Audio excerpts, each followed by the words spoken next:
നമസ്തേ കേരള ന്യൂസിലേക്ക് ഏവർക്കും സ്വാഗതം. അനന്തപുരിയെ ഭക്തിയിലാഴ്ത്താൻ Shri Jnanambika research foundation for Vedic ലിവിംഗിന്റെ ആഭിമുഖ്യത്തിൽ മഹാസുദർശന ഹോമവും ഭാഗ്യസുക്ത ഹോമവും 19 ഞായറാഴ്ച രാവിലെ 6:30 മുതൽ ശ്രീവരാഹം ക്ഷേത്രത്തിനു സമീപം അയോധ്യ മണ്ഡപത്തിൽ വെച്ച് നടന്നു. തലസ്ഥാനത്ത് നിരവധി ഹോമപൂജകളിലൂടെ ശ്രദ്ധേയനായ ഗിരീഷ് കുമാറാണ് ഹോമത്തിന് നേതൃത്വം നൽകിയത്. കഴിഞ്ഞ വിജയദശമി ദിനത്തിൽ രാജ്ഭവനിൽ പൂജകൾ നടത്തിയ മഹനീയ വ്യക്തിയായ ഗിരീഷ് കുമാറിനെ കേരള ഗവർണറായിരുന്ന ആരിഫ് മുഹമ്മദ് ഖാൻ പൊന്നാട അണിയിച്ച് ആദരിച്ചിട്ടുണ്ട്. ഹിന്ദു ധർമ്മത്തെ സംബന്ധിച്ചും വേദപഠന പൂജകളെ സംബന്ധിച്ച് ഈ മേഖലയിൽ പണ്ഡിതനായ ഗിരീഷ് കുമാറിന്റെ പ്രഭാഷണം നമുക്ക് ശ്രവിക്കാം.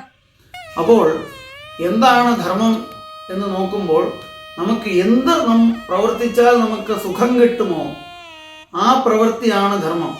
അതും ചെറിയ കാലത്തിനുള്ള സുഖമല്ല.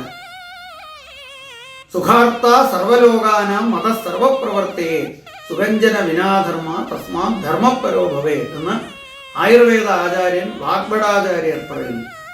അതായത് സുഖാർത്ത സർവലോകാനാം, ലോകത്തിലുള്ള സകല ജീവികളും സുഖത്തിനെ കാക്ഷിക്കുന്നു. മത സർവപ്രവർത്തയെ, എല്ലാവരും സുഖത്തിന് വേണ്ടിയിട്ടാണ് പ്രവർത്തിക്കുന്നത്. കുറേ സമയം ദുഃഖമാകാം എന്ന് ആരും പ്രവർത്തിക്കില്ല. സുഖഞ്ജന വിനാധർമ്മ, പക്ഷേ ധർമ്മമില്ലെങ്കിൽ സുഖമില്ല. തസ്മാ ധർമ്മപരോഭവേ, അതുകൊണ്ട് ധർമ്മമാണ് ഏറ്റവും വലുത് എന്ന് നമുക്ക് മനസ്സിലാക്കാൻ സാധിക്കും. അതുകൊണ്ടാണ് ധർമ്മത്തിന് എന്തെങ്കിലും അപകടം സംഭവിക്കും എന്ന് പറയുമ്പോൾ ആ ഭഗവാൻ തന്നെ നേരിട്ട് വരുന്നു. എങ്ങനെയാണോ ഒരു കമ്പനിയിൽ വലിയ ഒരു പ്രശ്നം വരുമ്പോൾ അതിൻ്റെ ടോപ്പ് മാനേജ്മെന്റ് ഇടപെടുന്നത്, അതുപോലെ ധർമ്മത്തിന് ഗ്ലാനി സംഭവിക്കുമ്പോൾ ഭഗവാൻ തന്നെ നേരിട്ട് അവതരിക്കുന്നു. പരിത്രാണായ സാധൂന വിനാശായ ദുഷ്കൃതം ധർമ്മ സംസ്ഥാപനാർത്ഥായ സംഭവാമി യുഗേ. ധർമ്മത്തിനെ പുനഃസ്ഥാപിക്കുന്നതിനായിട്ടും ധർമ്മത്തിന് ഗ്ലാനി വന്നാൽ അതിനെ ശരിയാക്കുന്നതിനായിട്ടും ഞാൻ തന്നെ വരും, ഭഗവാൻ തന്നെ എപ്പോഴും അവതരിക്കും എന്ന് നമുക്ക് കാണാൻ സാധിക്കും. അതുകൊണ്ട് ധർമ്മം എന്നുള്ളത് നമ്മൾ എപ്പോഴും നമുക്ക് ഏതാണോ നമ്മുടെ അഭിവൃദ്ധിക്കും ഐശ്വര്യത്തിനും കാരണമാകുന്നത് അതാണ് ധർമ്മം. അതിൽ സനാതന ധർമ്മം, എപ്പോഴും നിലനിൽക്കുന്നതായിട്ടുള്ള ധർമ്മം സനാതന ധർമ്മം. ആ ധർമ്മങ്ങൾ കാലത്തിനനുസരിച്ച് ചിലപ്പോൾ മാറ്റങ്ങൾ സംഭവിക്കാറുണ്ട്. അങ്ങനെ വരുന്ന കാര്യങ്ങളെ പറയുന്നതാണ് സ്മൃതി. കാലാതീതമായിട്ട് മാറ്റം വരുന്നതാണ് സ്മൃതി.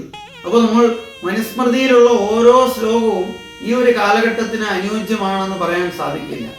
അത് ഏത് കാലഘട്ടത്തിൽ മനുസ്മൃതി എഴുതിയോ ആ കാലഘട്ടത്തിന് അനുയോജ്യമായിട്ടുള്ള കാര്യങ്ങളാണ് അതിൽ പറഞ്ഞിരിക്കുന്നത്. അതെല്ലാം എടുത്തിപ്പോൾ അപ്ലൈ ചെയ്യാൻ പറ്റില്ല. അപ്പോൾ വേദം എന്താണ്, സനാതന ധർമ്മം എന്താണ്, സ്മൃതികൾ എന്താണ് എന്നുള്ളതൊക്കെ നമുക്ക് വേർതിരിച്ച് മനസ്സിലാക്കാൻ സാധിക്കണം. അങ്ങനെ വേർതിരിച്ച് മനസ്സിലാക്കാൻ സാധിച്ചാൽ മാത്രമേ സനാതന ധർമ്മം എന്ത് തത്വമാണ് പറയുന്നത്, വേദത്തിനകത്ത് എന്ത് പൊരുളാണുള്ളത് എന്ന് നമുക്ക് മനസ്സിലാക്കാൻ സാധിക്കൂ.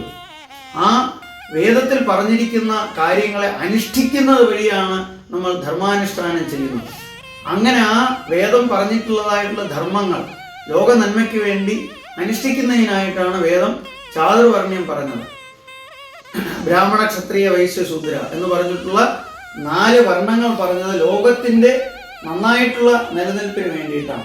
News desk, Thiruvananthapuram.